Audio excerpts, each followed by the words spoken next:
Okay, good afternoon, everyone. Some energy. Good afternoon, everyone. Unless we've got AI here. Welcome to the Wits Business School lecture, a public lecture that is organized by the Wits Business School in partnership with the Center on African Philanthropy and Investment.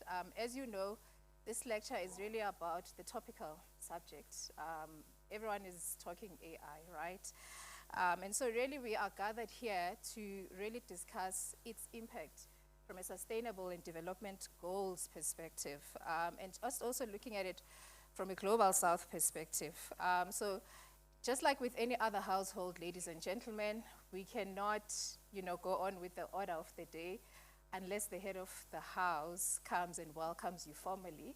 So I'd like to ask Professor Radebe to come and officially welcome all of you here for this public lecture.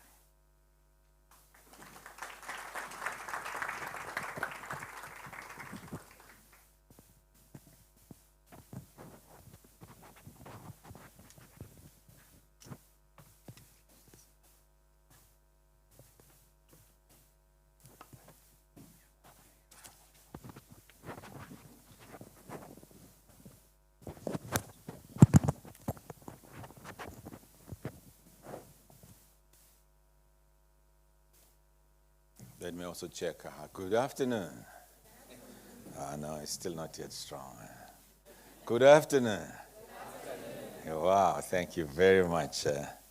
Thank you very much, Ayanda, for leading us. Let's give you a round of applause. It's always good to be led. Let me first acknowledge the team that has organized this. Peggy Moyo and the whole CAPSI team that has done tremendous work, and the WBS team that has organized this work. It's always good to have this kind of team that collaborates and work together. Let me also acknowledge Professor Logan, if he's here, our academic director. Thank you for being here. Let me also acknowledge our sponsors from Ford Foundation, Vuiswa and Lusako. Hey, Vuiswa, just clap hands for them. People who've got money, you better make sure you look after them. I'm teaching you. I know Vuiswa, I nearly said when she was young, but she's now become a big boss, It's very good to have leaders coming up like that. Good afternoon again, everyone, but I would like to specifically say good afternoon, good morning, good evening, because we're streaming online and there's people all over the world that are joining us. Welcome. We appreciate you taking the time to come and be with us in this very important session. Let me just say some few words, and then from there I'll introduce Professor Arthur Mutambara. Distinguished guests, colleagues, students, friends of Business School and CAPSI, it is my pleasure and indeed a privilege to welcome you today to this public lecture on deploying artificial intelligence to achieve sustainable goals. Very important topic, a very topical issue.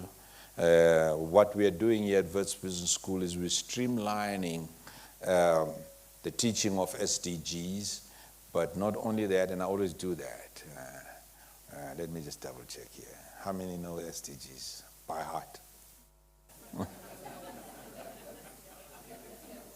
All right. Yeah, I always do this experience. So that's the first assignment. Just make sure you know all of them by heart, from 1 to 17. Now, let me say stop about that.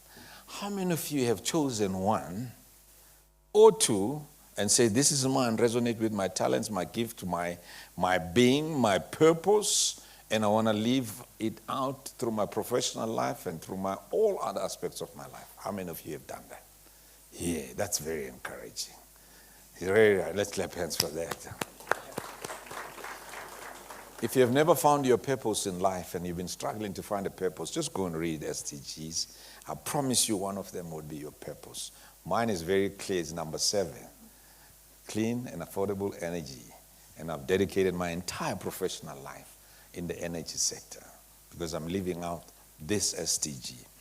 Anyway, so that's why we pushing it so hard in WBS. As a director of Wits Business School, my name is Maurice Khatebe. I really wish to begin by acknowledging all the people who are here, the thought leaders, practitioners, academics, students, civil society, representative and industry partners, all unified by the shared aspiration of harnessing technology for the common good. We gather at the time of both the promise and serious challenge. We're living at a time where rapid technological transformation is happening. Artificial intelligence, once the domain of science fiction, is now embedded in our daily lives and our economies. But as the United Nations has pointed out, this is no time for mere fascination about technology. We must ask how and whether AI can be a force for sustainable development. Rather, one that deepens existing inequalities or creates new risk.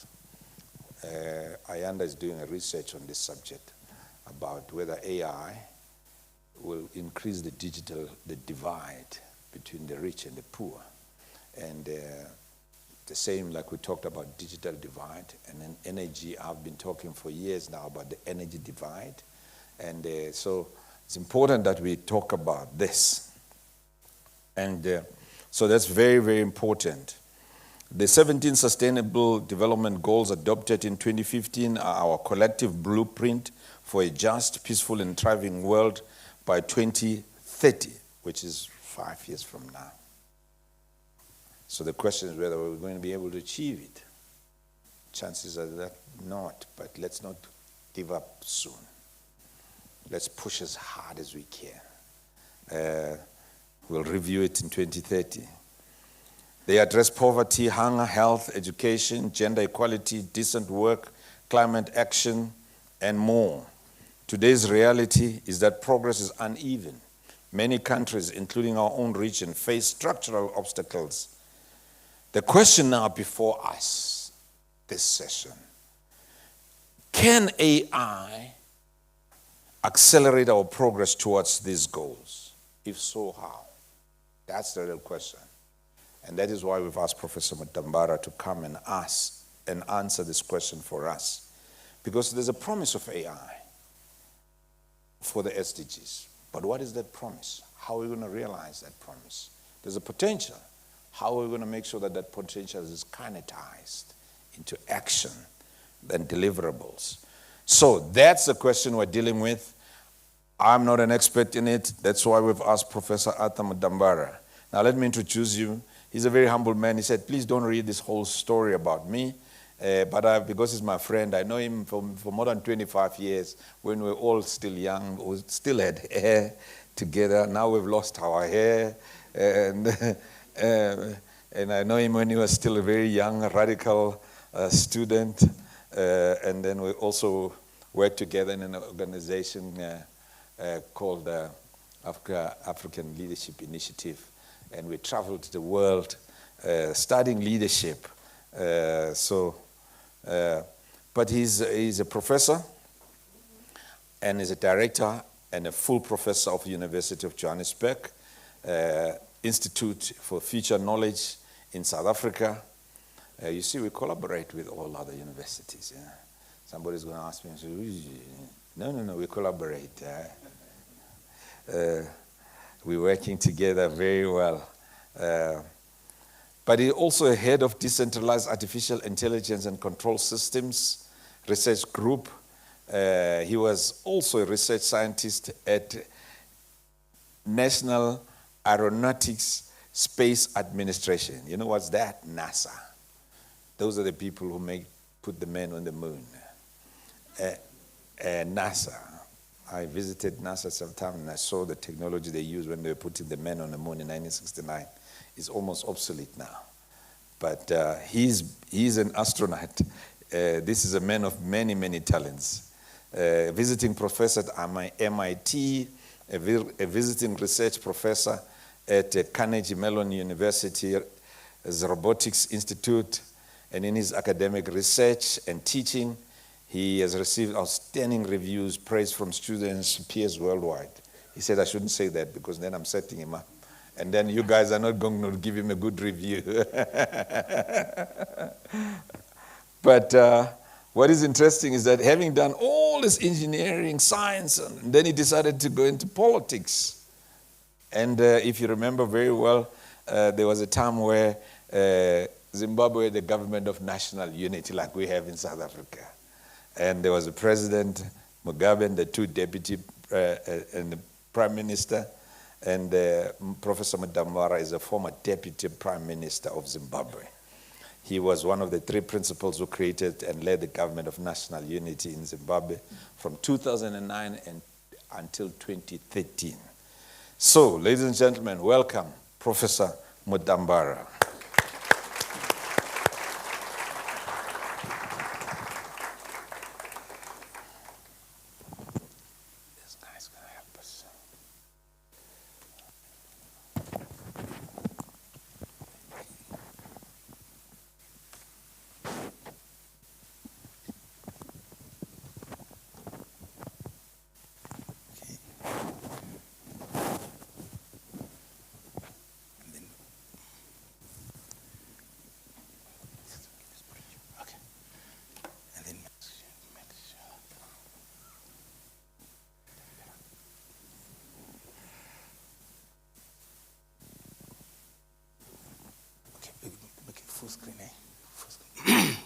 Thank you very much, Maurice, for that introduction.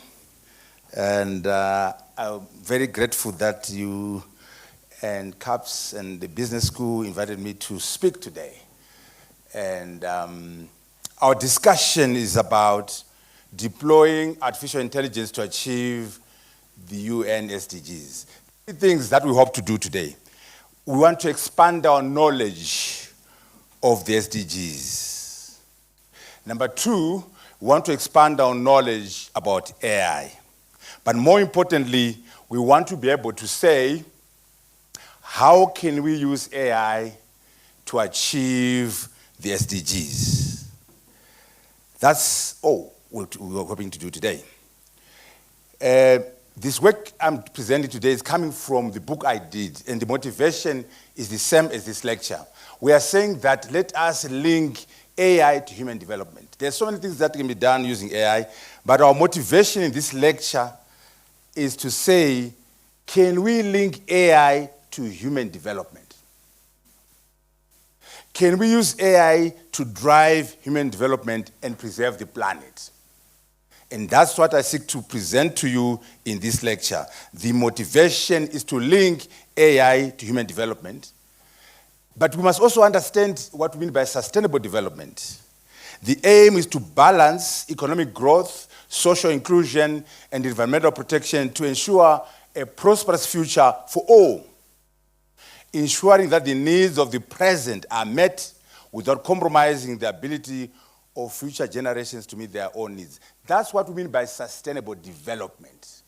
And I thought we should understand that as we discuss the SDGs. Now, Maurice, this topic is not without controversy. You know, yes, we talk about people, prosperity, partnerships, planet, peace, and right in the middle of sustainable development. But some people are saying, no. Sustainable development can't be an end in itself. Sustainable development must deliver socio-economic transformation. Why we're saying this is because some people would want to talk about sustainable development without addressing transformation. We are saying in this public lecture, sustainable development must deliver socio-economic transformation. If it doesn't deliver, then we have problems. What are we saying? Sustainable development must improve the quality of life for all people. It must produce inclusive economic growth and shared prosperity. That's a major statement. The economic growth in America, the prosperity in America and Europe is not shared. It's not inclusive. I think the closest we get to inclusive economic growth and shared prosperity are the Nordic countries. So we want to do better than Europe, better than the United States, by ensuring that sustainable development produces economic growth which is inclusive and it produces shared prosperity. A starving peasant cannot have a green agenda. I'm starving. I have no food. You ask me to save the forests. Don't do deforestation. I'll eat the forest because I'm hungry. So as we preserve the planet, as we preserve the forests, let us also address the issues of the starving peasant so they can work with us. Otherwise, a starving peasant cannot be with you on the green agenda. A person who's never experienced an electric bulb cannot condemn fossil fuels. Let us have a transition from fossil fuels to green energy. But I've never experienced electricity. I can't join you in your war against oil. I can't join you in your war against coal. We are saying yes to energy transition, but remember, the number one problem in the global south, in South Africa, in Africa, is energy poverty.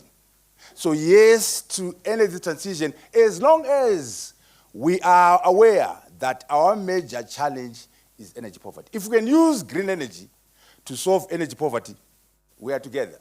But for you to moralize about transition from coal and oil to green without addressing my concerns, as a peasant who has never experienced an electric bulb, there's an issue. The energy transition must be anchored on poor people's terms. Let's make sure you understand this. The energy guy is here. Boris is the energy man. Energy poverty in Africa. We have 600 million people out of 1.4 billion who have no access to electricity. That's 43%.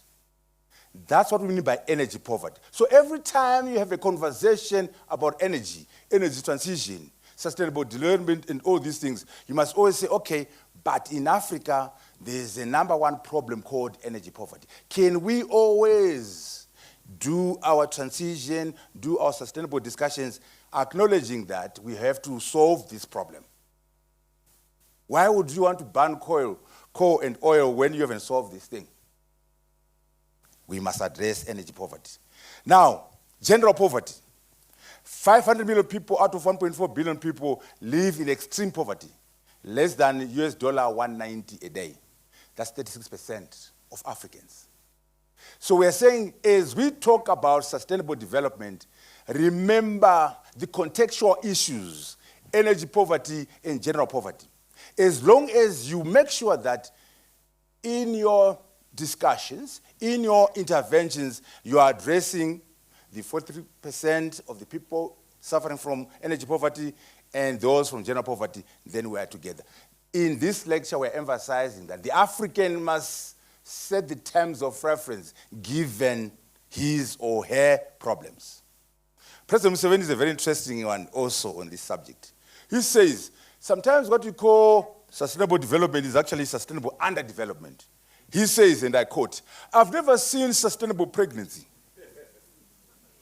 The baby must be born, grow into a teenager, and become an adult." All he's saying is, please, sustainable development must deliver economic transformation. If it doesn't, then we've got a problem.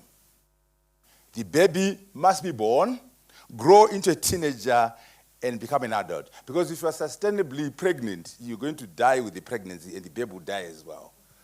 I say this to say there's so many do-gooders in Europe and America who talk sustainable development without addressing the fundamental issues that are confronting the African.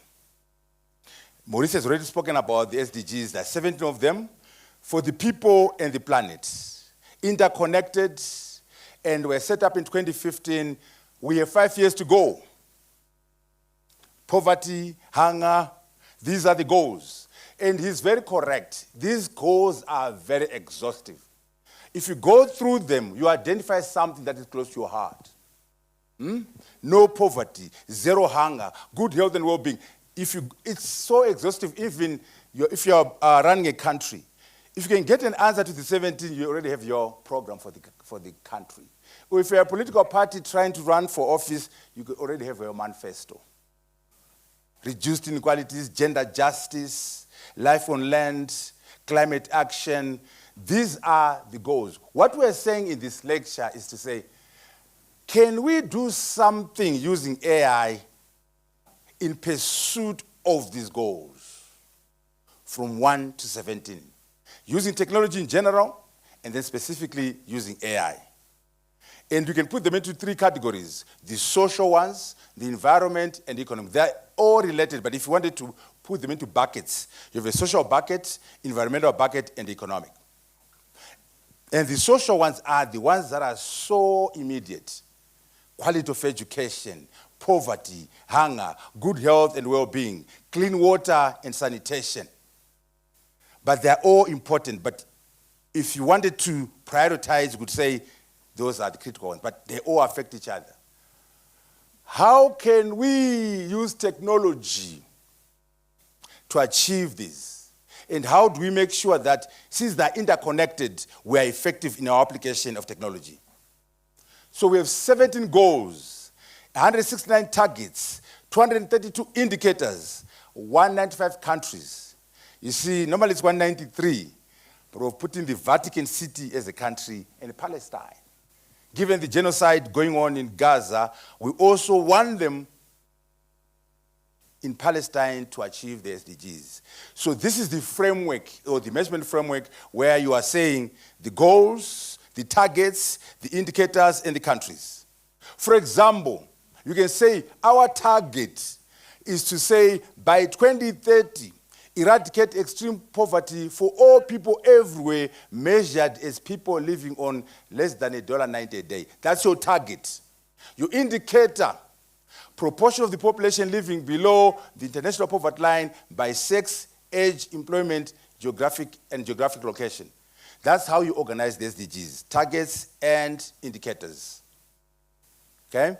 We're also pushing the idea of the circular economy, which is SDG 11. And also responsible consumption, SDG 12. We are saying let us have a way where Wits University, Johannesburg and South Africa produce, use, then reduce, recycle and reuse. That's a circular economy. It's a big part of the SDGs. As opposed to the linear, where you take, you make, use and dispose.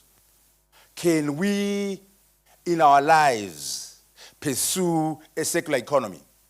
For those in the corporates, you have the ESG framework, environmental, social, and governance. This ESG framework is linked to the SDGs.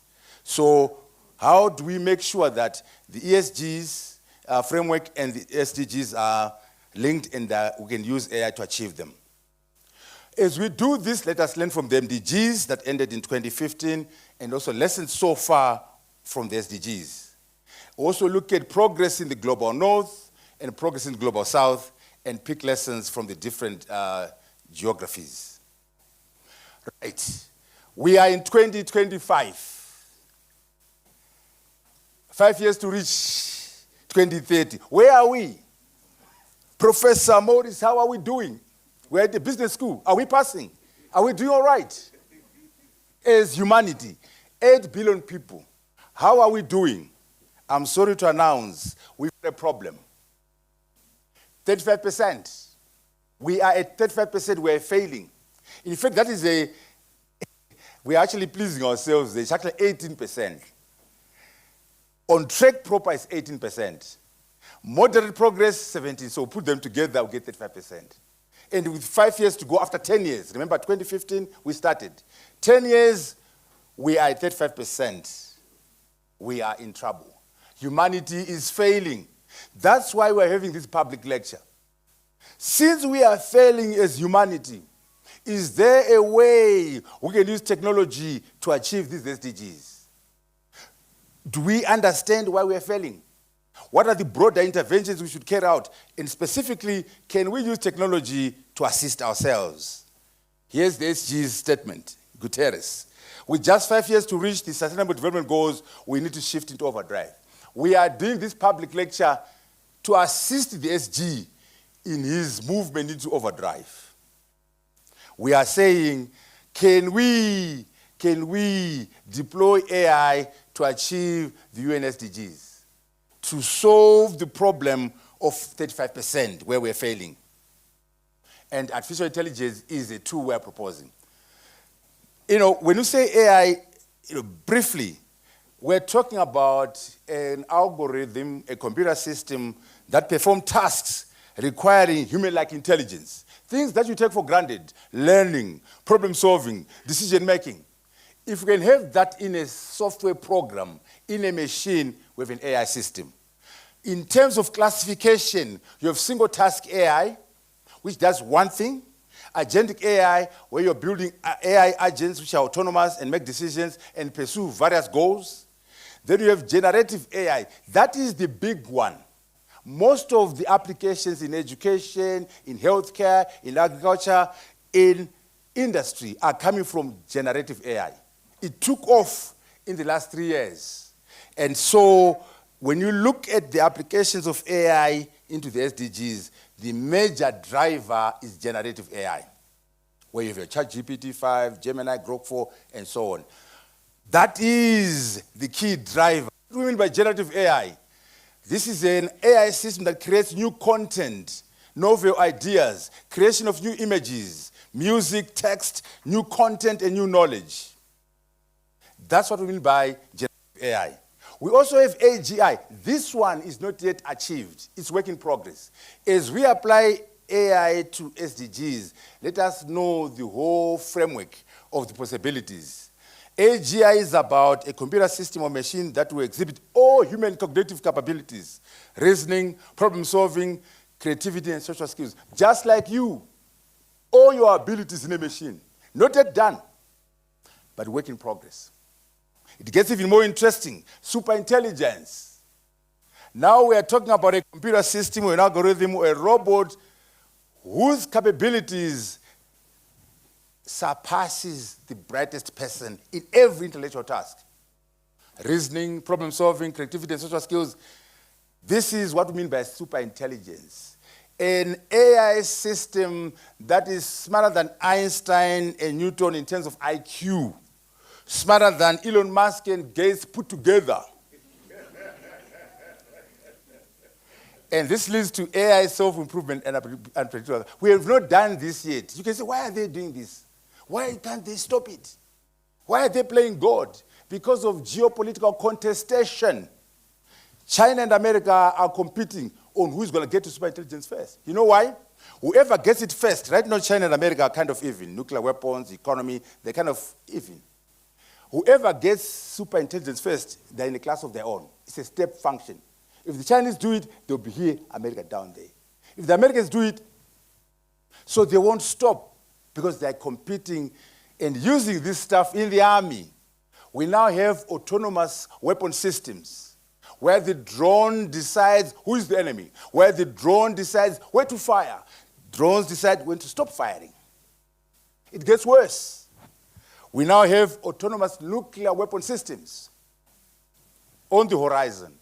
Right now we have Trump, Xi Jinping, Putin, Kestama, and Macron with their fingers on the nuclear bomb. In the future, the robot will have its finger on the bomb.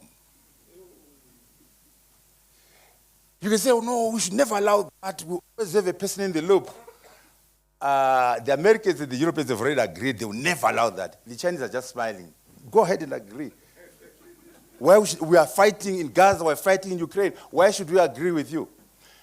And by the way, there's a thing called battlefield singularity. Time will come when Maurice as a commander, I as a commander, if he keeps a person in his loop, he loses the war. The machines will be more effective on their own without the person. It's called battlefield singularity.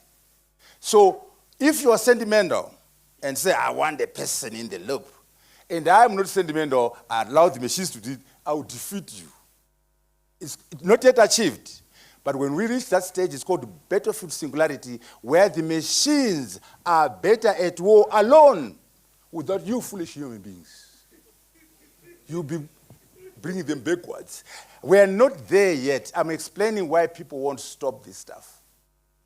And also, there are challenges that stop us from getting where we want. We don't know enough about the brain.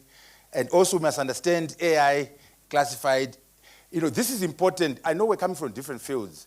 You must know that deep learning is a part of machine learning.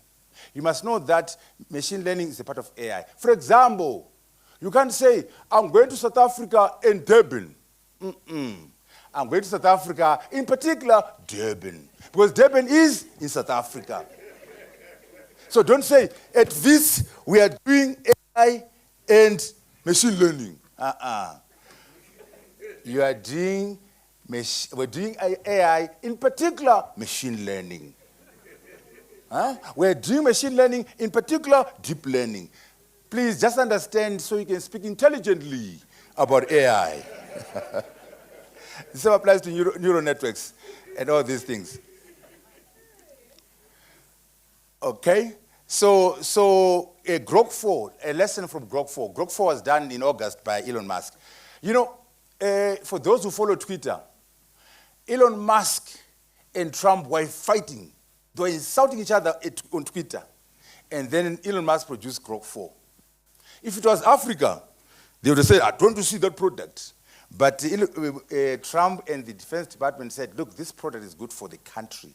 Elon Musk, here's $100 million. Can we use Grok 4 in the army? We must rise above petty personal differences and embrace the national interest, like Trump did by giving Elon Musk a check of $100 million when they were beefing and riffing, because it was in the public interest. Now, you might say, but is superintelligence achievable? I think this will never happen. How can a machine be smarter than us? We are building these machines. Okay? There's a new examination. I know you love exams, eh? High school exams, first year exams, MBA exams, PhD exams. There's a new examination in town. The most difficult exam ever. It's called Humanities Last Exam. The hardest exam ever. You take PhD questions in every field, in sociology, in physics, in history, in business, in medicine, in vet science, PhD level questions, 1,000 subjects, you put them into the machine. For the answers, you talk to 1,000 experts from all those fields, you put them into the machine. It's called Humanities Last Examination. Very difficult exam. PhD level questions from all fields. Now, how are we doing at Wits? Your top professor at Wits is getting 2% on this exam. Your top professor at Harvard, 2%, 3%. You know why? You could be a professor of physics. The top professor of physics. You get all the physics questions right. 0 in sociology, 0 in history, 0 in Zulu, 0 in law. How can, as a physicist, how can you answer PhD level questions in sociology, in Zulu, in other words, it's very difficult for a human being to go above 5%. In fact, there's a chap who is very smart, who is an IQ of 276. They scored 5%.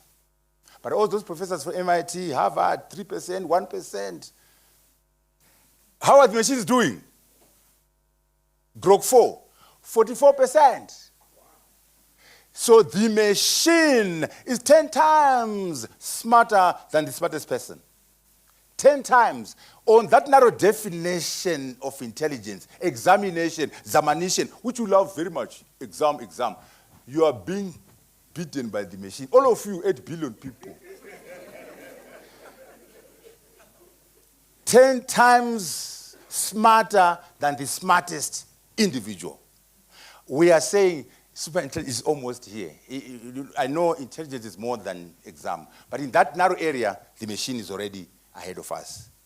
Okay? But don't worry, we are pushing for human augmentation, where the machine and the person work together, where the machine and the person collaborate. In other words, how can I become a better doctor because of AI? How can I become a better manager because of AI? Working together. For example, a doctor. There's no human doctor right now who has the same level of expertise in diagnosis as AI. We can take knowledge from 1,000 doctors into the machine so it can do diagnosis much better than any doctor. For example, you go there and the machine says, I've done the diagnosis, You have stage 4 cancer. You are dying in 4 weeks. Go home and pack your bags and die. The AI has no empathy. It's factual, but very little empathy. But if you take that information from the AI and give a human doctor, the human doctor will say, I think we've got some issues. Can you go home, bring your spouse, let's discuss your circumstances. See, the human doctor now is managing. So the AI doctor plus human doctor, better doctor. The human doctor on his own cannot do it, so they need to work together. So that's the future, human augmentation. There are dangers, of course, bias. These programs are coming out of Silicon Valley, written by white males, very few women there, very few Africans there.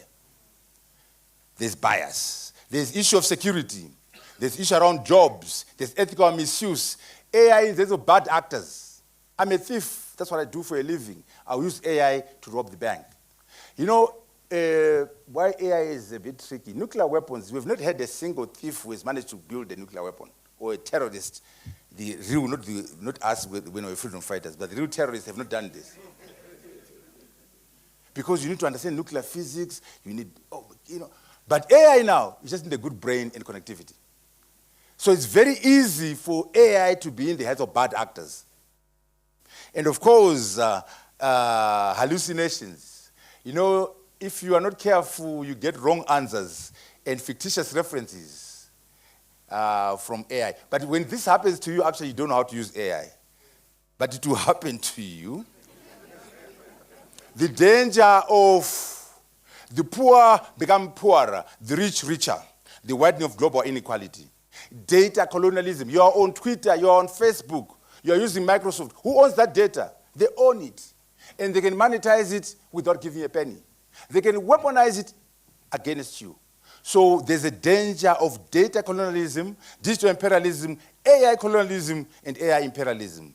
There's a danger of techno-feudalism. 5 men, no woman, 5 men are owning these things. Altman, Elon Musk, Gates, 5, literally 5 people are running this. It's called techno-feudalism, and they also control leaders. These are the dangers. In terms of AI-driven arms race, I've already talked about the arms race. Okay? These, by the way, you must use AI, but know that there are problems. But the most important thing is we must build our own AI systems so we can remove the bias and put our own views in there. Here is evidence of the bias. Kissinger, before he died, he worked with Eric and Craig. Eric and Craig are tech gurus. They did a book called Genesis. It was launched after Kissinger died by Walter Isaacson. Here's what Walter said, top historian, top journalist. We must ensure that these AI systems reflect our American values, reflect our Western values and interests, not those of the Chinese. Maurice, you can use, but this is what the people who created are thinking. They have values, they have interests, and they want to ensure that these AI systems reflect our American values, reflect our Western values and interests, not those of the Chinese. It's okay. You must know that. And by the way, they don't say Africans. You know why? Because you're useless. You're not doing anything. You're not writing any AI, so they could care less. So next time they say, the Africans, then we know we've arrived. Now we haven't.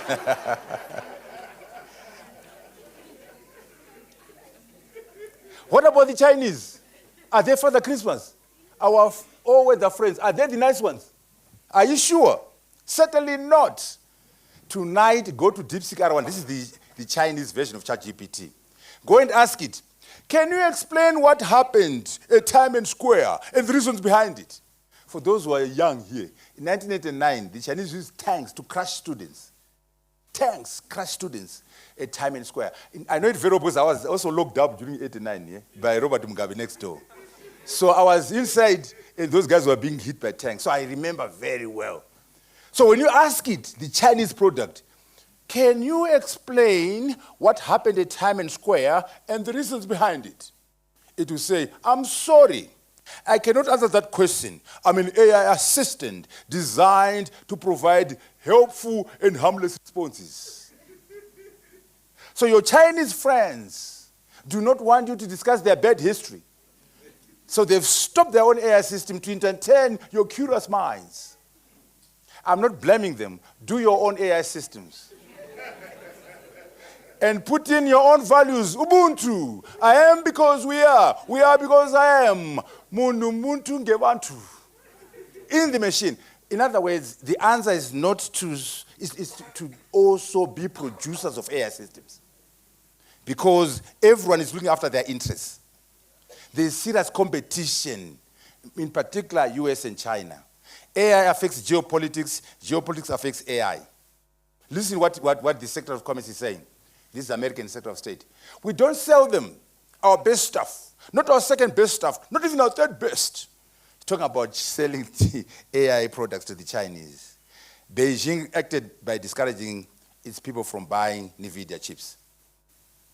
We are talking about AI, but AI should be understood within the context of what are called transformational technologies. It's just one type of technology, okay?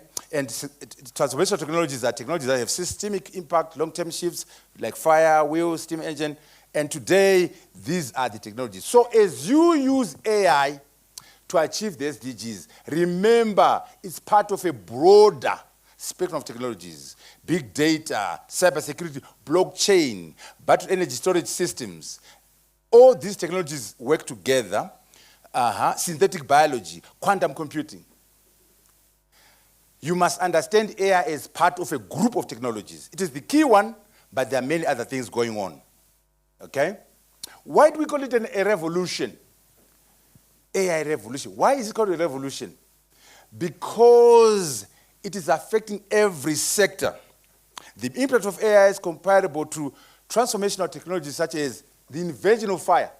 So when you discuss, what do you think about AI? Just imagine yourself asking, we've discovered fire. What is going to mean? Fire changed everything. We've discovered a wheel. Wheel changed everything 5,500 years ago. The steam engine. And more importantly, electricity in 1879. So when you are discussing the possibilities and the impact of AI, remember you are talking about something at the level of fire, at the level of the wheel, at the level of the steam engine, at the level of electricity.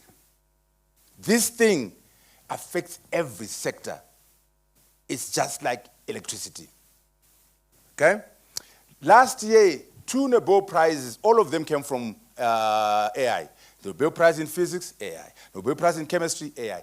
AI is creating new physics, new science. It has never happened before to have 2 Nobel Prizes coming from one type of technology. Okay? I know we're at a business school, so you understand money. AI this year is going to contribute $11 trillion to global GDP. 10%, just one technology. 10% to global GDP. Generative AI alone, $4 trillion. That's why everyone and their grandmother are talking about AI. Switch on CNN, AI. SABC, AI. ENC, because it's serious economics. Serious economics.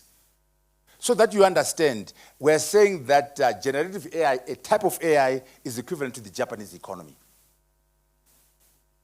If you think my numbers are ambitious, let's look at McKinsey & Company. They're saying $15.7 trillion in 2030. This year, $7 trillion. Even that is huge.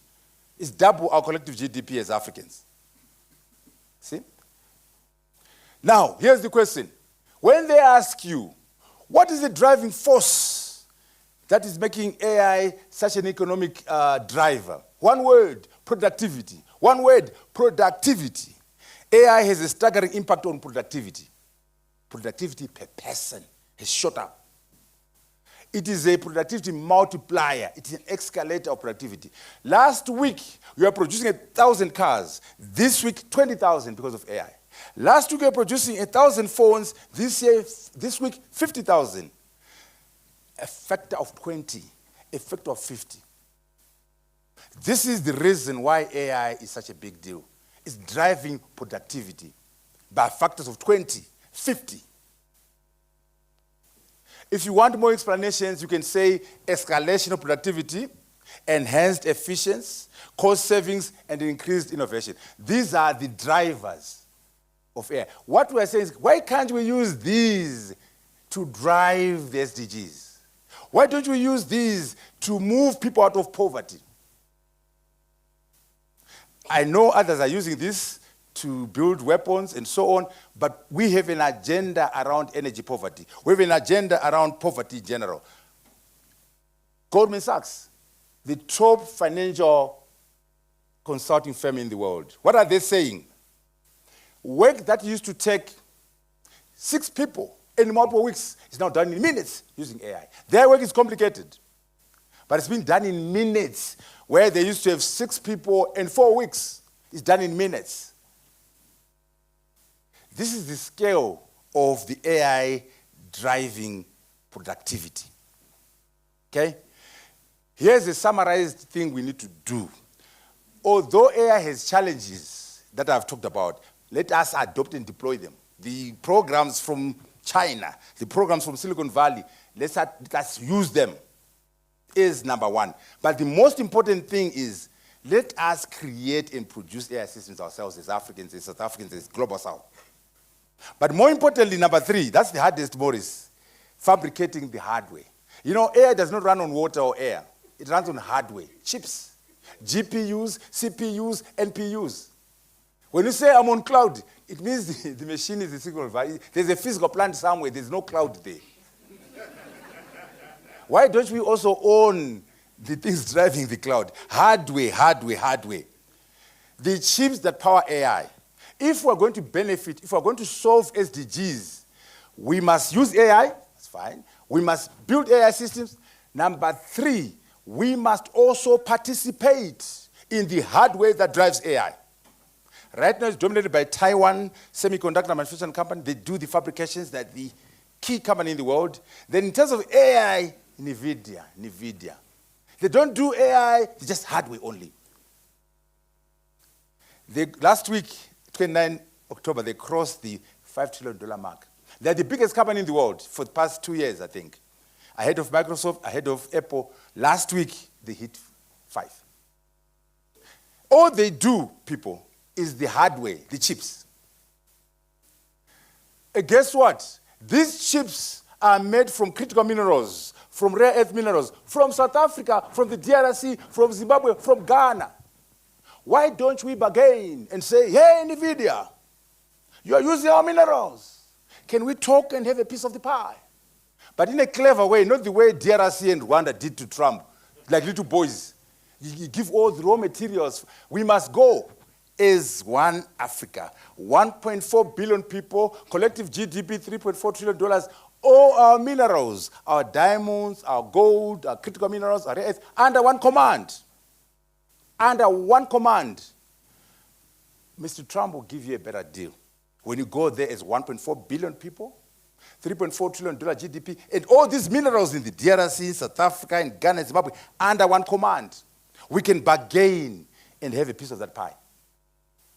AI is about scale. We won't make it in South Africa, Ghana, or Nigeria. We're too small to be consequential. We need the scale to do this. Today I checked, it's about 5.06. It's fluctuating, but it's there. So that you understand, if NVIDIA was a country, there are only 2 countries that will be bigger than it, US and China. Everyone else is a little brother or a little sister to NVIDIA. Can you imagine? The company that does hardware is only number 3 after US and China. Germany, little brother. Japan, little sister. UK. This is why we call it a revolution. But we are saying, can we also have a piece of that pie? Because we have the minerals. We control 35%, by the way, of the critical minerals. They are in Africa, 35%. And by the way, critical minerals are required in AI, they're required in energy transition, they're required in defense electronics. Can we do something about this? And then, once we do that, we use the money to drive our SDGs. So that you understand, some of you think, oh, mining is nothing. Look at these numbers are in billions. There's NVIDIA there. Look at Glencore. Look at BHP. Look at Rio Tinto. Small little guys. Non-consequential entities vis-a-vis AI is the economy is AI. Now, how can we use that framework to drive SDGs now that we understand that AI is the economy is AI? Further illustration. If you look at those top three, NVIDIA is there. Alpha, you get Meta and Alphabet, it's also AI-driven. Microsoft AI-driven. So the three top companies in the world are all AI-driven. And that you thought Coca-Cola was a company, did you?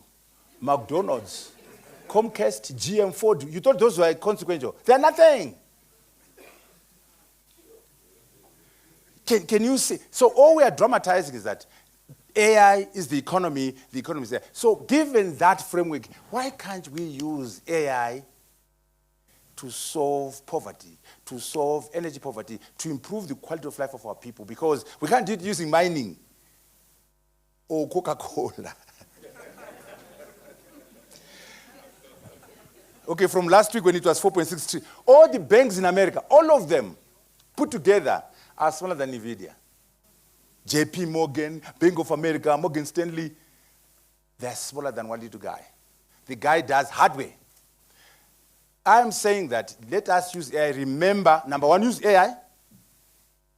Two, build your own AI systems, but please don't forget the hardware. Because NVIDIA is about hardware. There's no AI system. There's just the hardware that drives AI. We want a piece of that pie in the global south. We want a piece of that pie to solve our issues.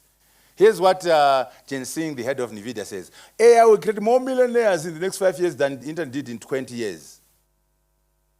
He is worth $155 billion. And then Elon Musk, we can go $500 billion. Now, our question must be different. How many people will AI help move out of poverty? That's your question in this public lecture. China was able to move 800 people out of poverty in 40 years. Our populations are not very big. We're 62 in South Africa, 70. Why can't we use technology to get some of our people out of poverty? We can even learn from the Chinese. This is the question we are addressing in this public lecture. AI has done wonders, but we are concerned about poverty, education, healthcare, climate, and energy. Can we use AI to solve that? Jobs. Let me make it very clear from the beginning. There's going to be job destruction. Some jobs are going to die. Get over that. Understand that. That's the bad news. Job destruction. I'll give you an example. Let's say Morris's company was producing typewriters. There were masters at doing typewriters. That job is dead. No one is using a typewriter right now. Anyway, bad news, job destruction. Good news, job modification. Most of our jobs won't die. They'll be modified. That's the good news. But you must prepare for the modified job. Don't assume that you're going to be able to do it. Prepare for the modified. And even better news, there will be new jobs that didn't exist before, that are completely new, coming from AI. So you must prepare for those three categories: job destruction, job modification, and new jobs. You must prepare for that. And the issue is to make sure the equation is correct. Our new jobs plus modified jobs must be much, much more than the destroyed jobs. Then we're together. The danger is it will be the reverse. The destroyed jobs will be more than this good news. So our task as South Africa, our task as Africans, is to make sure that our new jobs are combined with modified are more than that. Here are the new jobs. I hope you are producing these people at Wits.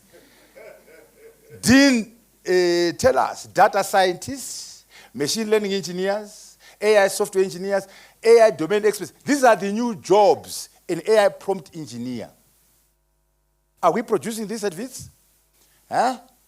A Discord manager, a meta software engineer, a smart contract lawyer. Let me read that one, because I know you go to law school here. A specialist lawyer who can ensure that an agreement made in the metaverse is encoded in the blockchain layer used for the trial. Do your professors of law know about the metaverse? Do they know about blockchain? Anyway, what we're emphasizing is the teachers have to up their game. The curriculum has to change to accommodate these people. Data analyst skills and tools, data scientists, we need to change. There's now a chief AI officer. And also, here's the kicker. Half-life of skills. This is the time it takes for half the knowledge or value of a skill to become obsolete or irrelevant. Technology, in particular AI, has reduced the half-life to 2 years. Your MBA from Wits, after 2 years, half the knowledge is useless. After 2 years, and then another 3 years, you're just like someone who never went to business school. What is the answer? The answer is continuous education, continuous reskilling. Never stop learning. The day you stop learning is the day you die. Let us make AI education mandatory. That's the answer. Also, there are students in here. Here's the message to the professors and the dean. We are saying, please, don't show me your certificate. Show me what you can do. So in addition to the little certificate from Dean Morris, get some skills, get some competencies. That's what industry is looking for. Certificate is good, but don't show me the certificate. Show me what you can do. What do I mean by that? Problem-solving skills, critical thinking skills, learning how to learn, learning how to unlearn, learning how to relearn. Financial literacy, digital skills, AI skills, entrepreneurship. Knowledge of self is the beginning of wisdom. Mindsets, cultural confidence, can-do mentality, possibility thinker, self-confident, self-respect, Are you teaching this in the business school? And then resilience, this is a hard one. Now, that one is acquired through failure, through adversity, through pain. I wish you pain. I wish you pain. Because if you don't go through pain, you never acquire resilience. Anyway, don't go looking for the pain. When the pain does come, embrace it. When pain does okay, please be happy. When you hit adversity, be happy. When you fail, be happy. What can I learn from this failure? How can I become a better person because of this adversity? How can I become a better person because of this pain? That which does not kill you can make you stronger. Now, these skills, you can see, they don't die, these ones. I'm proposing that every one of our graduates at Wits, at UJ, must do a mandatory course in financial literacy, mandatory course in entrepreneurship, mandatory course in digital skills and AI skills. It doesn't matter what you're studying, history, sociology, law, engineering, they must be mandatory courses that will enable our people to be capable. Okay? We must become all-rounders. We must become masters of multiple disciplines. An engineer who understands law and economics. A lawyer who understands technology and finance. A doctor who understands philosophy and entrepreneurship. A historian who understands artificial intelligence and medicine. Yes, be the expert in accounting, the expert in strategy, the expert in electrical engineering, but be broader than your field. Be a Renaissance man and woman. For the students, please have both academic excellence and social responsibility. You know, some of you are very good at being SRC president and making noises. Fees must fall. Yes, fees must fall, but don't come number last in class. Don't get a supplementary exam. If you do that, we're not interested in your revolution. A revolutionary must be number one in class. Otherwise, stay out from the SRC. At the same time, if all you do is get number one in class and first class, and that's all you do, if you're a nerd, I'm not interested in nerds. You don't even have a boyfriend or girlfriend, you're just studying. You will never make it in life. We want breadth. Number one in class, play some soccer. Number one class, go to church, sing in the church. We want to have diversity of exposure. That's what you need in the revolution, okay? We must measure employability of our graduates. How many job creators have we created? Entrepreneurship must be measured in the university, okay? And then we must use this framework to achieve our SDGs. We must increase our circle of influence and circle of control. But remember, basic infrastructure, digital infrastructure, connectivity, energy, compute resources, we need to make sure those things are sorted. Learn from the Chinese. Look at how they're producing energy, the Chinese. That energy is required. Where are we in South Africa? We have a deficit in Zimbabwe, a deficit in in Zambia. That's why we have load shedding. Now make up your mind, South Africa. Do you love load shedding or do you love AI? They're not compatible. Hey, if you love load shedding, then forget AI. AI requires so much energy, we must solve load shedding. That gap must be closed. That gap must be closed because look at that. If all data centers in the world were a country, in 2030, they will be only number 4 after China, US, and India in terms of the demand for energy. There are data centers that require 2,000 megawatts, the energy for Zimbabwe in one data center. So we must do this. That's why we're pushing for Africa. Because the amount of energy required will not come from South Africa alone, or it will require Africa. The financial resources, to do one LLM, you require $100 million in one company to do an LLM. The talent, you need 100 PhDs working on a product. Energy, I've already explained. So to get these numbers going, we must think as Africa. Sort out Inga Dam. Work on the $3.4 trillion GDP. Adoption will require scale and numbers. 1.4 billion Africans, GDP $3.4 trillion. Also remember global Africa, African diaspora. When we work together, it will be 2.2 billion people and $5 trillion. Can we leverage this in the AI revolution? We need a new type of Pan-Africanism, driven by transformational technologies, entrepreneurship, technocratic leadership, and inclusive development. And we must work at country, region, and the three must talk to each other. A national AI vision, a national AI strategy, national AI implementation matrix in country, at SADC and Africa, and the three must talk to each other. As we come to the end, we just want to show you how we can actually do it for the SDGs. AI is revolutionizing agriculture, transforming healthcare, enhancing financial services, and personalizing education and improving public service. Okay? So all these things are happening. For example, agriculture, I hope my sound is okay there. If your farm looks like a sci-fi movie, you're in the future of agriculture. The AI in agriculture market is booming, going from $1.7 billion in 2023 to nearly... Okay, you can use your robots in harvesting, the drones in agriculture. Helping a lot of people in the agriculture industry, growers, ranchers, academics, to bring about better, faster, and healthier workflows and yields. See, I'm going through each SDG and showing how we can apply AI.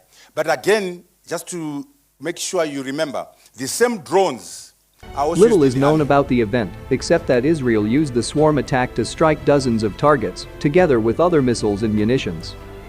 Most media outlets reported this as an attack with multiple drones at once.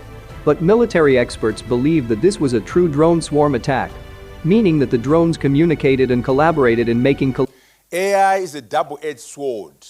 That bomber there that went to Iran to destroy those nuclear sites, there were 2 people in there, a commander and a pilot. In the future, there'll be no person there. And they're spending $2.4 billion to build It's the most expensive warplane ever made. It's invisible to radar, and it can deliver a nuclear strike without being seen. Okay? And then mining, we're a mining country, mining continent. All these applications are in mining. We are looking at each SDG and see how we can actually use AI to do this.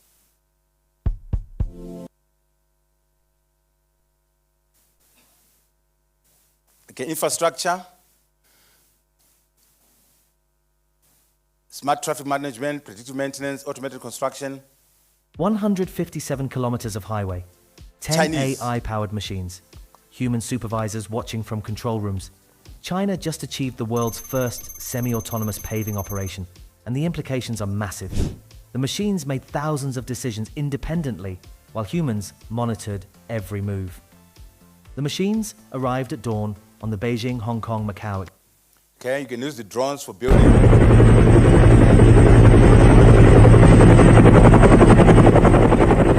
Infrastructure is a key element of the SDGs. And then energy is a double-edged sword, because AI is taking so much energy and working against the climate agenda. But you can also use AI to generate energy. So it works both ways, and also it requires a lot of water, AI for cooling. So it's a double-edged sword in terms of energy. But you can use it to do the following: predictive maintenance, renewable energy, grid demand forecasting.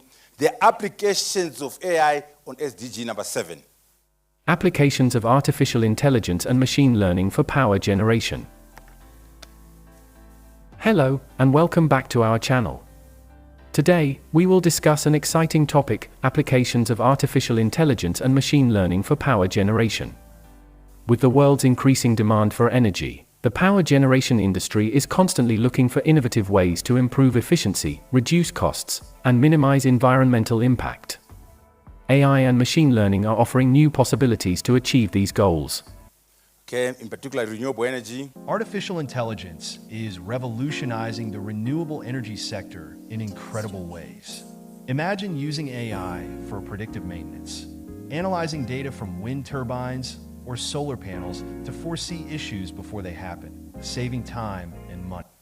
Okay, you can use AI-driven robots to clean up the panels, and then energy management. Artificial intelligence, AI and energy management. Can AI help us use energy more efficiently?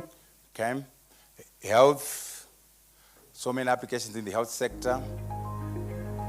AI is transforming every aspect of healthcare, from guiding patients effortlessly through their appointments to creating more personalized, comfortable experiences. AI is reshaping. So you got a sense of that. Manufacturing. Welcome to the future of manufacturing. Enter generative AI. Trend 1, predictive maintenance, saving factories from unexpected breakdowns. 2, quality inspection, no faulty products slipping through. 3, demand forecasting, producing only what's needed. 4, process optimization. Okay, and then again, SDG 8 and 9, quality of life, driverless cars. The Waymo driverless car, wow. What a crazy futuristic looking deal. Now, I want to emphasize, you see, if you brought a driverless car to South Africa, it won't, because the laws are not there. They don't recognize it as a car. So the law must move with technology to accommodate technology. So law and technology is a good research area for everyone. The idea of a large truck barreling down the highway, carrying a heavy load and without a driver's hands on the steering wheel may seem strange and even frightening to some. Well, in China, that is exactly what's now being tested. Along certain routes, driverless lorries are being allowed to operate under supervision. And when it comes to smaller delivery vans, they're already sharing the streets with human-controlled vehicles. Our China correspondent Stephen McDonald reports. These trucks are driving on a public road without a human being. Okay, back to Africa. Rwanda has got a self-flying taxi. This is mind-blowing. I'm inside the cabin of a self-flying electric taxi. No controls. Literally, you leave everything up to the computer here and the system. Get in and your destination is put in, and up you go into the air to your final destination. It's incredible. Above the lush green hills of Kigali, Okay, banking and finance. Anyway, all I can say is that there's no sector where there are no applications of AI. Banking sector, all those applications. Education, the key issue is China. From September, they're teaching AI from age 6. Mandatory. And they produce guidelines, so we can learn from the Chinese. They got guidelines that they produced, curriculum focus, teaching and implementation, and they've also gone primary, junior high, and identified the cognition skills. People are moving. We can do this. Remember, education is a key element of the SDGs, and the Chinese are not playing. From September, age 6 upwards, okay? Now, the major application of AI is in unique teaching assistant for a teacher, unique personal tutor. So these are the applications of AI in education, right? Hi. But of course, we now have an issue. Why do I have to memorize everything when there is an AI to help us? Wrong question. We need to move out from memorizing. It was never a good idea to memorize, even before the AI revolution. We must teach for and learn to understand. We must master critical thinking skills. We must acquire problem-solving skills. We must learn how to learn, unlearn, and relearn.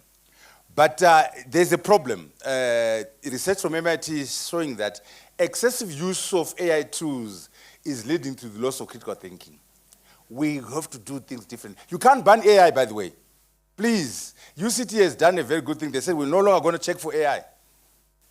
AI is like a calculator. Get over it. I assume that they're going to use the calculator. I'll propose a very simple thing. For example, if I was giving an assignment in the business school, it's a computer program, an essay, I would say, go and use AI. But you must tell me what you gave the AI system, the prompts. I want to see the prompts. Because the good prompts require critical thinking. So tell me what you gave to AI, and I'll look at that and give you 20% for that. Then I'll say, okay, what answer did you get from the AI? 40%, if it's correct. Then here's the kicker now. I want you now to provide a critique of the answer from the AI system. What are the faults of that answer? If you say there are no faults, you get a 0. Furthermore, can you now improve the answer from the AI system? If you say, it can't be improved, it's so good, 0. So in other words, if all you do is use AI, you're going to end at 60%. You won't get a first class, you won't get an upper second, you'll be getting a third. It's just an illustration that the teacher must be creative now, so that you are able to force them to think. Go and use AI, but I want to know how you used it. What questions, what prompts did you give it? And I'll grade those. And I'll give you your marks if they're good for the answer, but provide a critique. So you can see in this framework, 60% is coming from critical thinking. So we've saved critical thinking from AI. Another example, why don't you defend it orally? You have an assignment, you get a program, okay, talk about it. Now, if the AI wrote the thing, you can't talk about it, right? So you have to be very creative and say, guys, okay, you got an essay, okay, yes, can you talk about it, please? Just like when we were defending the PhD, at Oxford, you dress up, jacket and tie and bow tie and gown, and defend your thesis. You'll be sitting here with your thesis. There are two people, one from Oxford and some external, and they got the copy of your PhD. And they said to you, so, Mr. Emphasis on Mr. Mutambara, what are you saying in this which has never been said before? And you have to defend. So, I'm a political gangster, so I was ready for them. I didn't even open my thesis. I just started singing. Number one. Number two, when I got the fourth contribution, the other guy said, off the cuff like that, I got my PhD in 20 seconds. But what I'm simply saying is it's important that a student is able to defend orally that assignment, that thesis, that program. Anyway, the moral of the story is that you can't ban AI. You can't ban ChatGPT. The question is, how do you force them to think, even if they have? Remember, when the calculator was introduced, the maths teacher was very upset. But now they're creative. Now they give you a question. You have to analyze. Only the last part is where you punch into a calculator. That's why you can go into a matric exam in maths with your calculator and get an F. Because maths is more than punching in. So you go into the calculator, get an F. Because we're not just punching, we're analyzing. So you got to do the same somehow to say, yes, they're going to use AI, but I'm going to force them to think. It's harder, but it must be done. Okay? And there are also top AI for students. You can use AI for your PhD research. There are things you can do, data collection. There are applications of AI in the PhD process. Okay? In governance as well, decision-making, management of elections, resource allocation. There is no sector, that's all I can say, where AI cannot be used. Strong issues, SDG number 16. All these things can be done using AI. Public governance and all this. All of them. And so what we're saying is we must analyze and say, where is there direct impact? Where is there indirect impact? What are the major changes and the minor changes in analyzing all the SDGs using technology, using AI? Okay? But AI is not a silver bullet, please. You must also do the obvious things. Good country governance, accountability and transparency. Please remove corruption. I see in this country you love commissions, commission of inquiry, and afterwards the report is not acted upon.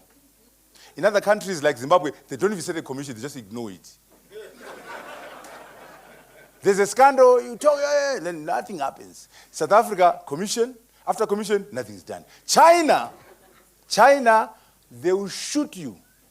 They will put you before a firing squad. I'm not recommending that. I'm just saying, we got to deal with corruption, technocratic leadership. Anyway, I'm saying that you can't AI your way out of everything. AI is not like, you must do the basics. Respecting the Constitution, free and fair elections, building things, beneficiation. You can't AI your way out of everything. You must address foundational matters. We also must write. The AI revolution requires a writing culture. So most of the things I talked about are coming from this book, and then this other book as well, and 8 books. Some of them are political, so you can ignore the political ones and deal with the engineering ones. I must conclude by saying that it can't be business as usual. We must take AI as a double-edged sword and concentrate on the positive aspects and use them to improve the quality of life of our people. All this work will rise or fall on leadership, political leadership, economic leadership, business leadership. And as I conclude, I know you are very keen on personal success. I want to encourage you to pursue collective success.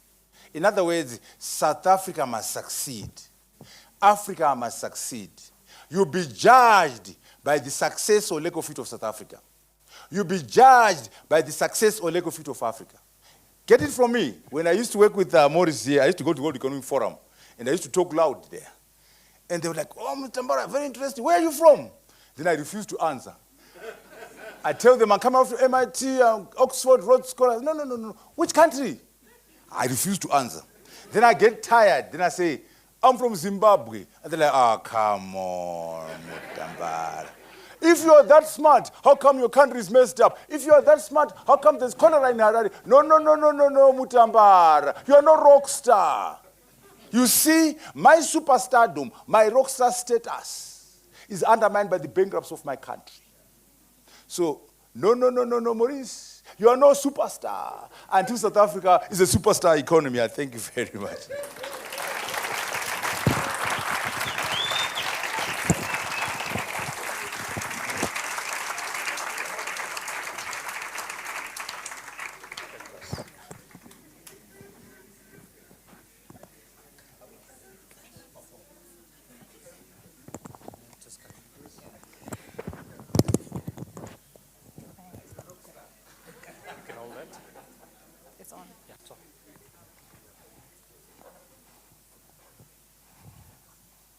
Okay.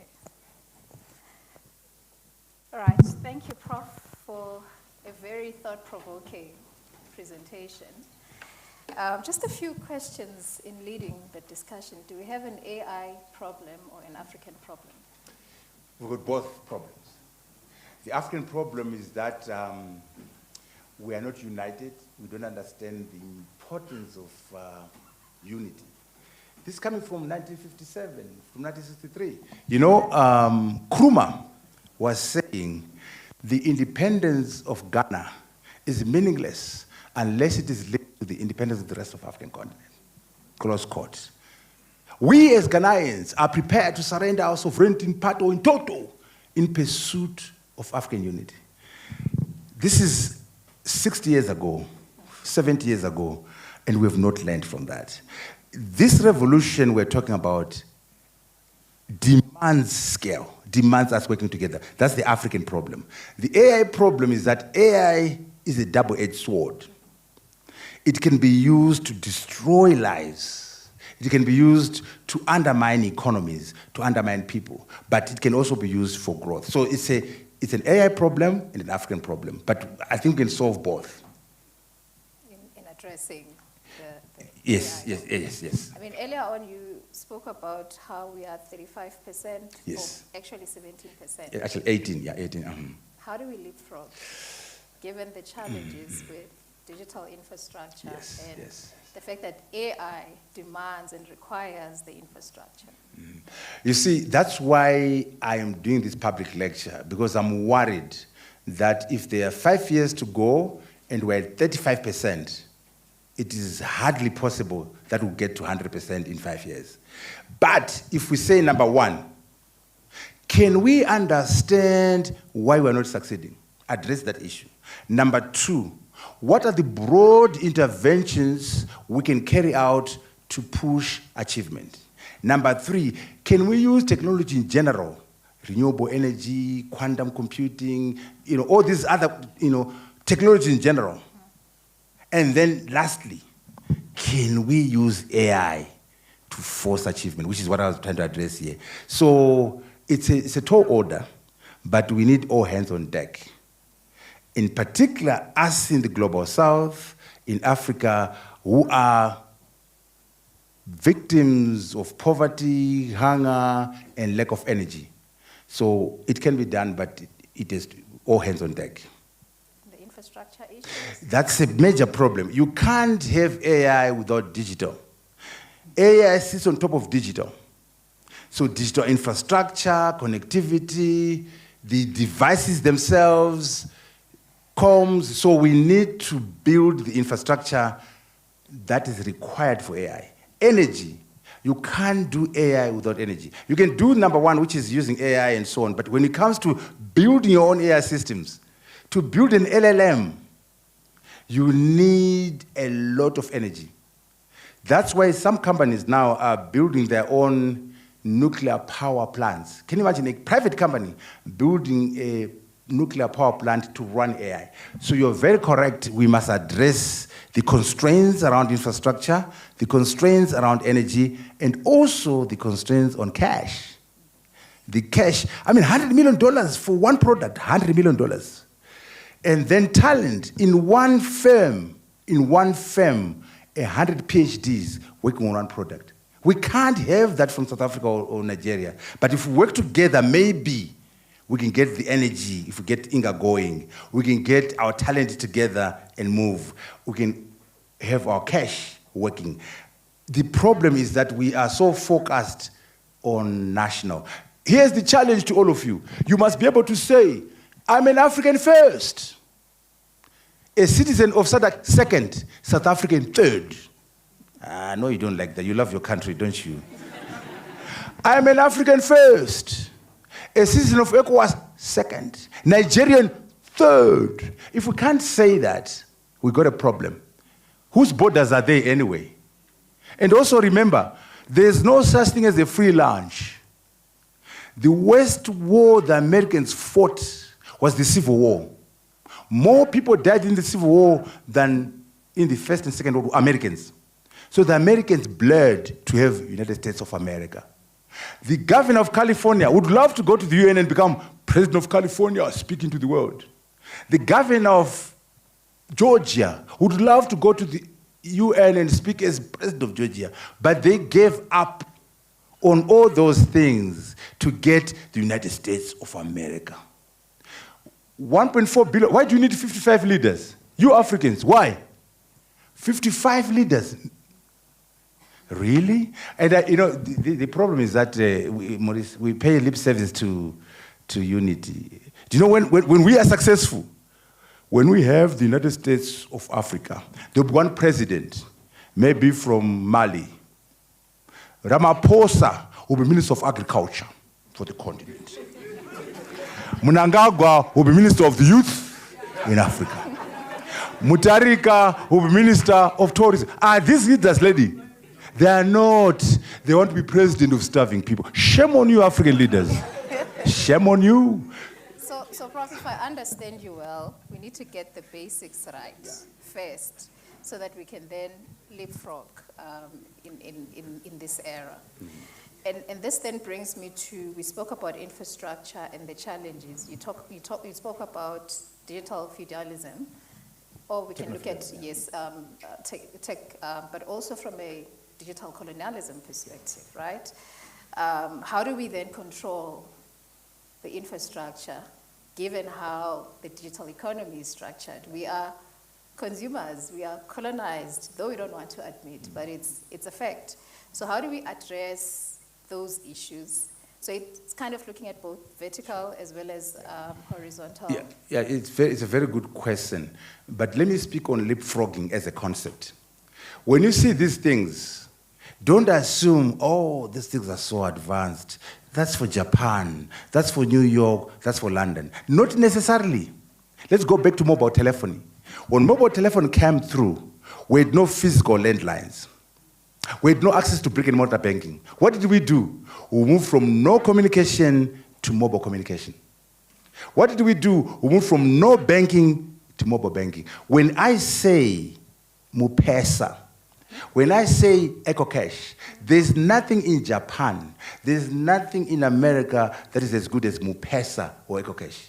They're global best practice. Why? Because our lack of banking infrastructure, our lack of physical landlines was an opportunity to leapfrog from no banking to mobile banking, from no physical lines. So which means if we are clever and innovative, some of these technologies will be easier to apply, cheaper to apply, and more effective precisely because of our backwardness or lack of infrastructure. So leapfrogging is the possibility even using their technologies, because when a mobile telephone came through, why would you bang on a phone when the ATM machine is in your bedroom? You know, the ATM machines are everywhere, so, but we didn't have that, so we were able to move faster. Now, how do we balance now between using technology and the issue of data colonialism? That's why I put my proposals in 3 stages. We can't wait until we have our own AI. We've got to move now and just use what is existing, knowing the dangers and limitations. And the dangers could be data colonialism and imperialism. But let's just use it. But quickly, very quickly, we start doing number 2, building our own AI systems with our own data, with our own models, so that these AI systems are relevant to our needs. Then number 3, which is harder but must be done, the hard way. These are our minerals. Why don't we leverage our minerals so that we also play in the space of hardware? So we can't isolate ourselves from the globe. There are dangers, but I think let's use it carefully, but more importantly, let us build our own AI systems to mitigate the dangers of AI colonialism and AI terrorism. So 3 things we need to do. We must democratize AI, so there's more access by many people. 2, we must decolonize AI, removing vestiges of colonialism. And then we must apply what's called decoloniality. There's a difference between decolonization and decoloniality. We need both, in addition to democratizing AI. Okay. Thank you, Prof. I'm just going to open it up for the audience if there are any questions.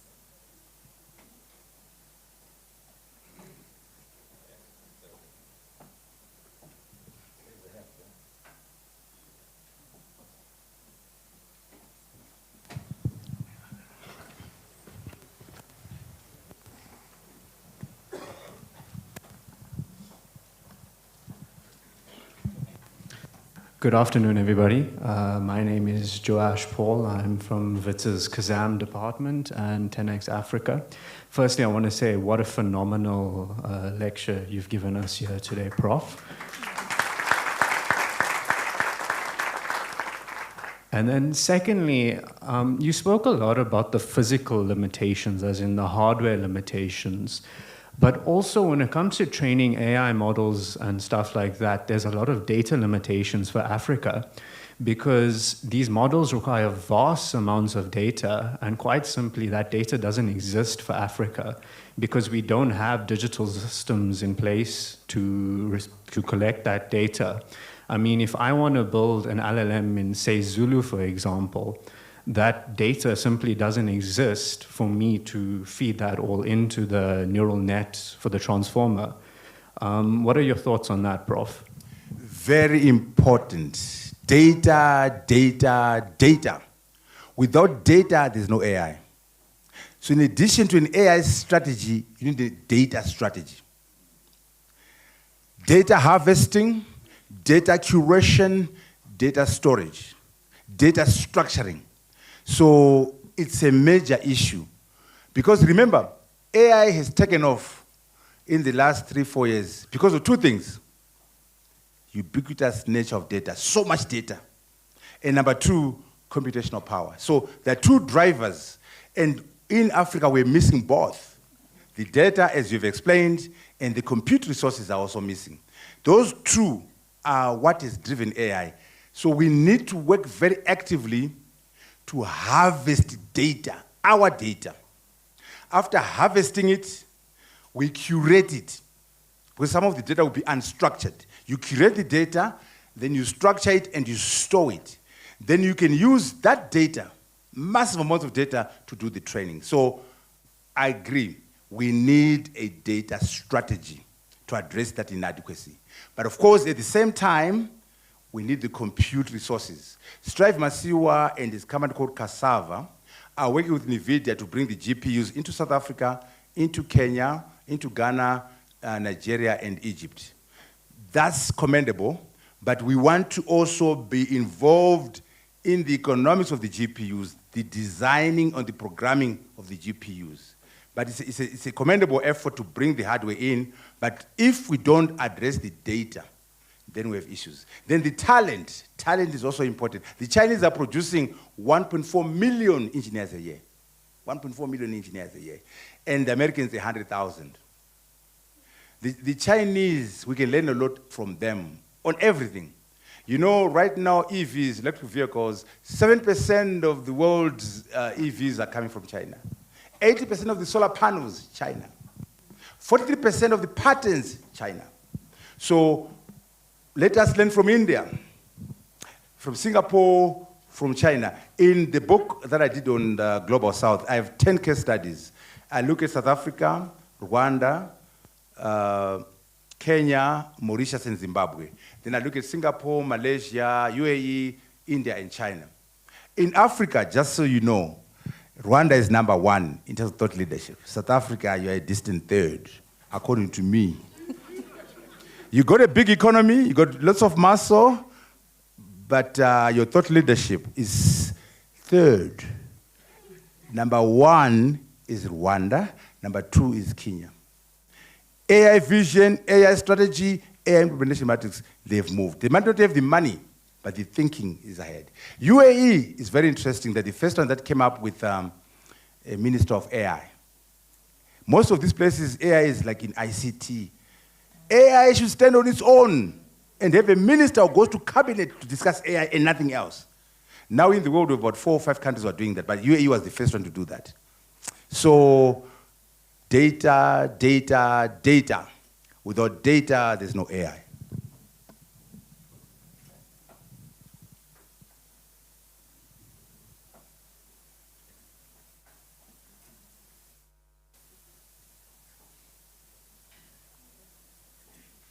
Whilst we wait for the mic, Prof, you spoke about patents, right? Yes. In Africa, we contribute about 1.5%. How do we, because in order for us to improve with our AI and capability, we also need to improve in terms of our innovation. Very important. That's why that #2 thing is very important for us. The tragedy is that we are consumers of knowledge and not creators of knowledge. Once we migrate from being consumers to become creators of knowledge, there'll be more patterns. And in AI, it's so important for us to create models, to create AI systems. And as we do that, we also push up our patterns.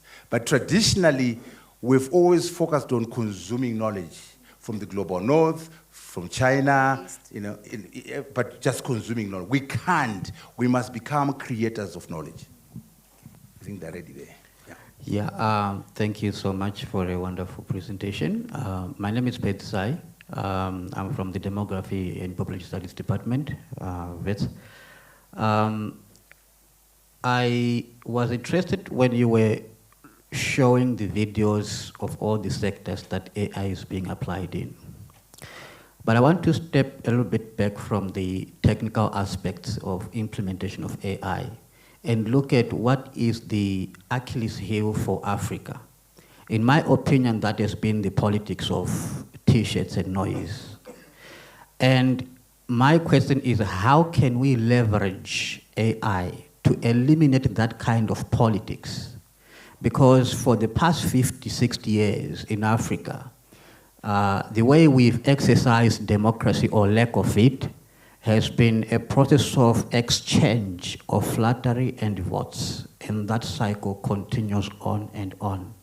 And with AI today, I can foresee that that is going to expand because we have bots that can pose as people and disseminate false information. And in that regard, I can see potential for unscrupulous politics to continue in Africa with detrimental effects in the sense that we will continue to lag behind other regions in terms of development. I was learning last week that China is banning all the influencers from speaking on topics that they do not have a degree about. And in Africa, we do have leaders leading portfolios that they have no schooling whatsoever about. And now we have AI. What are our prospects? Thanks. Yeah, very good question. AI is a double-edged sword. Some leaders are now using AI for surveillance. Rather than use it in agriculture, in mining, manufacturing, they say, oh, how can we use this thing to monitor our people and penalize them? So it's technology. There are some leaders in Africa and elsewhere who have seen an opportunity to use technology for surveillance, technology to oppress. So there's that danger. But at the same time, if you saw what I put up there, what I'm proposing is technocratic leadership, which is based on merit. We don't have that. We must make sure that our leaders, our MPs, our councillors, our mayors have technocratic capacity and they get to their positions through merit. And democracy is oversold, Maurice. Democracy must deliver. If democracy doesn't deliver, you end up with the Sahel regions, Burkina Faso, Mali, and Niger. Those young people got into power using guns, but they're doing wonders. I don't like the model because I don't know that it's sustainable. But right now, they've managed to cut out France. They're doing beneficiation. They're driving their economies without democracy. So we who are democratic must make sure that, number one, our democracy must produce leaders who are technocratic, who are based on merit, and also once they get into office, they do deliver. If they don't deliver, you might end up with a situation where young people, in Madagascar has gone through a coup as well. So we have a leadership challenge. Also, let's move away from too many lawyers. I mean, I love lawyers, but too many lawyers and historians running countries. What about engineers? How about medical doctors, physicists? The last 5 presidents of China, go figure them out. Electrical engineering, civil, mechanical. All the presidents in the last 20 years in China were engineers. The standing committee of the Politburo, the 9 men, there should be some women, but they're 9 men only.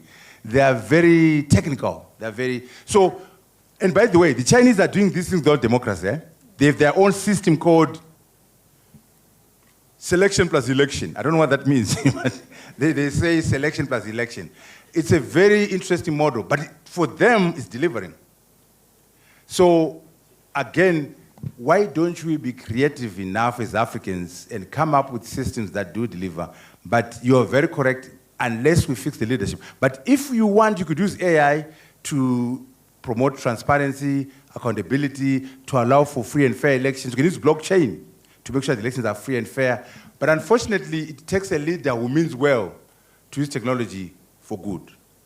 So, as I said, all these things will rise or fall on leadership. So we have work to do as Africans.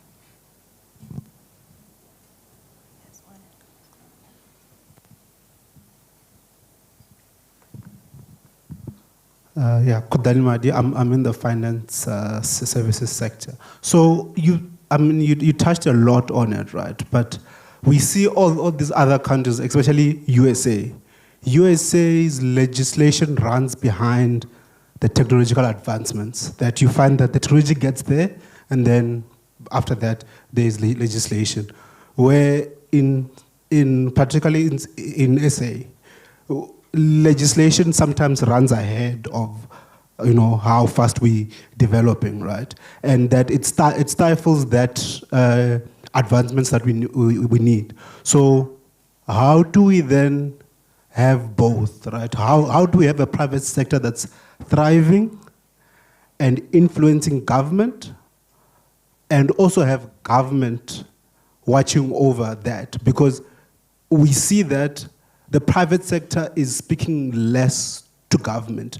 They do whatever they want to do on the side, and government does whatever they want to do on the side. That's why the private sector does not invest in South Africa. They're very liquid, but they're not investing back because they want to have a say, but they can't. And I think that will help the advancement. So how do we bridge the two, or how do we have the two coexist? Okay, very important question. You need an ecosystem approach where government and the private sector are working together. When I say national AI vision, it must be a creation of an ecosystem. The government, academia, and the private sector. That's why I'm saying Rwanda is ahead. They've done that, where they bring the private sector, they bring the academic institutions, they bring the government, and they come up with a national AI vision, which is shared by everyone. Then a national AI strategy, which is shared by everyone. And then a national implementation matrix, which is the hardest part, the execution. Now, just to show you why South Africa, I say it's a bit behind. We have no national, forget AI, there's no national vision in this country. When I say national vision, it means a vision shared by MK Party, EFF, Malema, and ANC and DA. A national vision must be shared by everyone. Just like when I say American dream, for example, it's not the democratic republic, it's American. So we must somehow work together. In fact, right now during the GNU, is the time to somehow come up with a national vision. When you say NDP, that's an ANC program. The DA doesn't have a say in how it was crafted. EFF neither. MK Party with brother Zuma. There's nothing. So you can't tell me.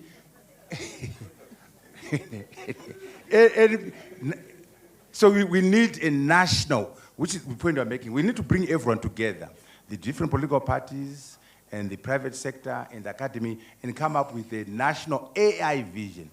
Regulations. What I recommended in my book is what we call an AI standing commission, which scans the territory and says, what's coming? Oh, there's AGI coming. What are the laws that we need? What's coming? There's quantum computing coming. What are laws we need? So that you proactively come up with the laws. When the technology arises, we already have the laws. Right now, we should be having laws that allow us to use driverless cars. Law, by definition, is very conservative, So we need a dynamic law commission with lawyers who are tech-savvy, some technologists in there who sit there and just think about what new regulations are required, what new laws are required, so that when the technology is available, the law is there. Because the law takes time. So we must proactively come up with laws. There's also a big debate, by the way, between innovation and regulation. The Europeans have gone for regulations. And the Americans, they say, no, let's just go for innovation. Either way, it can be a problem. If you over-regulate, you undermine innovation. If you have open innovation, you can create risks. So you need a balance between innovation and regulations. That's why J.D. Vance, when he went to Europe, he refused to sign the Paris Agreement. He said, you guys are putting too many laws. Let the guys do what they want to do. We don't want too much regulations. So again, as Africans, let's have our own debate and see how we balance between innovation and regulations. But we need to work together as an ecosystem, the private sector and the government, and we need a dynamic law commission full of Renaissance men, lawyers who understand AI experts who understand the law, so that they can work together and create the laws and regulations that are required to enable and drive AI. There's another hand there.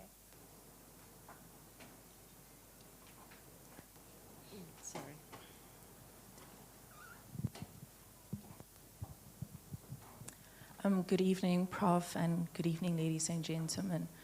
My question is related more to practicality and time, the timeline. When we're thinking of a system that combines African leaders and African countries, an AI system that allows Africa to have its own. My question is, with the complexities that we're dealing with in terms of African unity, Pan-Africanism, decolonization, even equity in the educational space, where we're dealing with a digital divide, we're dealing with people who do not have access to educational systems of a higher quality, even in our country.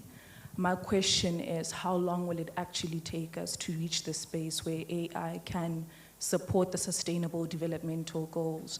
And more specifically, as Africa, how long will it take us? Because we have so many complex issues, socially, politically, economically, that are influencing us, also including the fact that we are influenced by the global north and we're already inferior in terms of our relation to the global north. I would like to just get the practical side of it. We must not wait for Africa to unite. I'm just painting the ideal that it will make more sense for us to work together. But in the meantime, let's work on our countries. That's why I'm talking about Rwanda having a national plan and Kenya having a national plan. South Africa has plans as well, but Rwanda is just better at planning, and Kenya the same. And then we say, okay, while we are working on encouraging each other to work together, what can we do in this country? So in particular, for example, how can we use AI to improve the quality of education and access to education? We can do that using AI. The tutors I talked about, the assistants I talked about, and the AI education. By the way, don't reinvent the wheel. The Minister of Education in South Africa must download the guidelines from China that came out in September. They're already in English. I've read them. They're already in English. And then customize them. You don't have to copy and paste. You look at this, okay, I'm in South Africa. What can I borrow from here? But you can get going, getting AI to grade 1, getting AI into grade 7, into high school, into universities. We don't have to wait for the unity to happen. We can work in our countries. But always remember that it will be more effective if we work together as SADC and harmonize ourselves around SADC, harmonize around Africa. But don't wait for that. Get going. But do the advocacy at SADC, do the advocacy at AU to make things happen. But we can't wait. This is a revolution. And if we're not careful, just look at that Goldman example. If Goldman is saying they used to do this work using 6 weeks and 6 people and 3 weeks, and they do it in minutes. If their competitor doesn't do that, there's no competition. It's so huge, the impact of AI, that you can't wait until everything is perfect.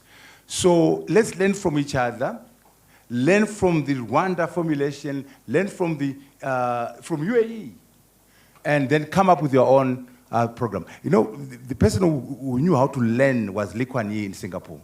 He said, I looked at America, I took what I wanted, I rejected the rest. I looked at China, I took what I wanted, I rejected the rest. I looked at myself. So the Singaporean model is Singapore, but he learned from China, took some things, and learned from America, took some things, and then learned from himself and came up with the Singaporean model, where he moved from third world to first world in a generation. So Africans must learn from ourselves, from each other, and from the global south, and from the global north, and get going. So AI is such a powerful tool because it can be used to address energy, to address health, to address education, to address agriculture. We just need to get going. And of course, addressing the constraints that are before us. So we'll take the last two and then we'll close. Hi, Doctor. Thank you so much for the session. It was very thought-provoking. In particular, you spoke about the cognitive impacts of the usage of AI, let's say particularly in education. But if we look at these transformational technologies that you mentioned, there was always some sort of like cognitive offloading that we gave to these technologies. For example, the calculator, when it was invented, we weren't really interested in a child knowing how to compute large numbers because we already had the calculator there. So I would assume the trend would be somewhat similar with AI, that at some point we are supposed to offload a lot of our cognitive functions to these systems. Because if we develop them further, then surely at some point they'll be good enough. And you mentioned hallucinations, for example. We want to sort of make sure that hallucinations don't happen as often. But as these AI systems develop, the hallucinations would be the same as, for example, a human making a mistake. So if we were to have a human in the loop, humans a lot of the times do make mistakes. And I think these hallucinations are the same as, let's say, a human making a mistake. So they're not as much of a problem as, or the way in which I would see them. I just wanted to know maybe what your opinion on that is. Hallucinations. ChatGPT 5, they claim that they've reduced the hallucinations. But the reason why you get hallucinations is because your prompts are not tight. Do you know you can tell this AI system, please give me this information. Use journals from America or from... Don't give me fictitious... You can give it instructions. Don't give me fictitious journals. So if you give it so many instructions, there's a way to avoid hallucinations. If you are very generic, the problem with AI, it cannot say, I don't know. Because what AI does is just predict the next word. That's how it works. It predicts the next word. So to go ahead and predict and create a fictitious... So you got to give it a very detailed set of prompts. That's why I'm saying you must mark the prompts. Because the prompts must be good. If they're good, there'll be no hallucination. Also, don't use one AI system. Use ChatGPT 5, use Grok 4, use Meta AI. And somehow, when you mix them up, you can kill the hallucinations. But you are right, you can never completely eliminate hallucinations, but you can minimize their occurrence. And also, technology is about making us more effective. Just like I gave with the doctor. That doctor, the human doctor, will not be able to do the same level of diagnosis as the AI system. Because the AI system has 1,000 doctors' knowledge in there, and I only have one doctor. But if I have that diagnosis and I deliver the message, the doctor, AI doctor, and human doctor, better doctor. So we must always think about technology as our friend. How can we become a better professor because of AI? How do you become a better doctor because of AI? How can you become a better student because of AI? And so always watching how you become better. Although you might surrender some cognitive capability to the machine, then you concentrate on the other things that you were not doing before. It's a revolution. It's a revolution. Just look at, I didn't show the example of the horse. When the tractor was invented, someone was saying to the horse, don't worry, you lose your job to a horse who learns how to drive a tractor. So go and learn how to drive it. How many horses learned how to drive a tractor? So the horses had to do, racing horses and show. The tractor took over agriculture, right? So, but which is fine. And then the horse got something else to do. So be very careful to say it's okay to surrender some functionality to the machine. But in my mind, in my lecture, I'm very keen to say, why don't we use this technology to improve the quality of life of our people, to solve our problems? Poverty, energy poverty, healthcare, education. We concentrate on the positive and be mindful of the dangers. Okay, thank you, Prof. So in conclusion, human augmentation is key. I'm going to ask Sue to just come and do a vote of thanks, given that we are out of time. Okay, and then my parting shot. You can't ban technology. You must work with technology. And technology is a double-edged sword that concentrates on the positive. The struggle continues. Thank you.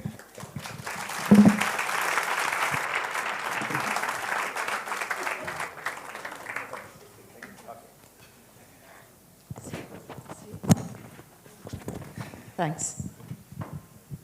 Wow, that's not fair. I've got to follow that act. Okay, so I've been asked to, on behalf of CAPSI, to give a vote of thanks and to thank everybody for being here today. So the first one is thanks to Prof. You educated us, you challenged us, and wow, you entertained us. Lots of laughter. I don't think most profs get nearly as much laughter in the classroom. And especially when you're talking about something that's so serious and, quite frankly, sobering. So thank you so much, Prof. We all had a fantastic afternoon with you. I think everyone will agree that was a great return on investment of time today. You promised us that you'd expand our knowledge on the SDGs, that we'd learn more about AI, and that we would learn to think about how we can use AI to support sustainable human development. And I think you touched all those boxes. For me, that idea of asking people to work for clean energy, better energy, when 43% of people don't have exposure to energy, that was such a sort of slap in the face. Like, wake up. How can you ask people to make sacrifices when they haven't even got the benefit of that in a basic way? So I think that's very thought-provoking and challenging for all of us. I think you were being generous when you said that we've sort of hit roughly 35% of the SDGs. I mean, I think back to 2000 when, so now I'm showing my age, but we had those initial 8 Millennial Development Goals. Does anybody know about those? Now I'm really showing my age around the classroom. Most people are like, what? We had 8, and some of those became part of the 17, right? So in actual fact, we've been working on these things for 25 years. And that really makes me worried. But then you did give us some hope, so I'm happy to say that, yeah, we're getting there slowly but surely. And before coming to the lecture today, I went and had a look at the Gartner hype cycle, which I imagine a lot of people have seen. Are there people who know the Gartner hype cycle? A couple, maybe? So Gartner has a hype cycle, which is exactly that. It says we look at emerging technologies and we look at the hype behind them. And we start tracking it from when it comes into being and everyone's like, ooh, I don't know. Then it gets to the top, what they call the peak of inflated expectation, right? And everyone thinks this is the next great thing. And then it does the plunge into the valley of desolation, creeps out, and then goes along as the plateau, right? So for me, I always say the plateau is when it becomes a bit like Excel. Everyone's using it, right? So what's quite fascinating is, I think it was last year or the year before, Gen AI was sitting at the top, on the peak, right? And it was just after everything had launched. People had now either got their free versions or they were paying their $23 a month for their ChatGPT license, and this was the big thing. I was quite fascinated to see that it's halfway down into the valley of desolation, right? And why? Because something like, I think they said less than 30% of CEOs are seeing a return on investment in their AI usage. So that says we've gone for the hype, reality's kicking in, and it will normalize. So that's all good. But what's also fascinating is that should take another, say, 2 to 5 years, which, given that everybody now knows AI, but actually they know Gen AI, so there's only still going to take possibly up to 5 more years before it becomes like Excel for all of us, which I think is quite fascinating. What's even more fascinating is the artificial general intelligence, which to me is something that's possibly more challenging. Where you've really got the power of the human coming into the room on machines, where it's not just about what you've taught it, but to be able to take that knowledge and broaden it. Greater than 10 years away, apparently. But then we've got the edge AI, which is all the little things sitting on the edge of the network. In less than 2 years, that edge AI is going to be like Excel for all of us. So those are the idea that there's intelligence in cameras, in your Internet of Things, and that those kinds of things will be able to work autonomously. So I think it's a very, very exciting, challenging, fascinating time. But onwards, let me say all the thank yous. So, Prof. Radebe, Prof. Ayanda, thank you so much for being part of this and introducing our speaker and taking all the questions and making the experience even more engaging than it was. Thank you to all those in the audience who asked those questions. I noticed there were still lots of hands. I'm sure you'll be able to ask some questions afterwards. A big thank you to the audience here today. I was told there were over 600 people who RSVP'd. I gather there's 80 to 100 people online at the moment, so thank you to all of you for the interest. I know it's a very topical topic at the moment, and I think that we will probably be back looking for more presentations going into more detail in particular areas going forward, because clearly there's the interest. I think Maurice was a little bit worried when you told him that the MBAs will be out of knowledge in 2 years. He's thinking, oh my word, what am I going to do about this? We're going to have Exec Ed having to offer refresher courses to all our MBAs. They'll be wanting refunds. A big thank you to all the CAPSI development partners. We have some with us here today. They do tremendous work, and they allow CAPSI to put on events like this, which really go far beyond just those at the business school, to their students, to their partners. So a big thank you to them and to the advisory board. Some members are also here today, so that's really appreciated. A last thank you is to the team that put this all together. It's not, you're not at the end because you count the least, but because I've got a list of names to say thank you to. We can't do this without you. So to Becky, Pumudzo, Ikeleng, Sapiso, Jane, Jayton, Joseph, Mpo, Ntando, Hulisani, and the finance department. Thank you for putting this together so that we could all enjoy our afternoon and learn a whole lot together here. So some final thoughts. Embrace the pain of change. Keep learning, absolutely. I love the idea of breadth and diversity being valued. I think that's absolutely fantastic. Love the idea of moving away from the idea of personal success to collective success and being a part of a collective vision and the idea that leadership is what's going to take this home. I think Africa has always been absolutely fantastic at leapfrogging and the idea of frugal innovation. So I think we need to be positive and we need to be excited and we need to go forward and make this work for us. Thank you so much, Prof, and thank you for all being here today. Much appreciated.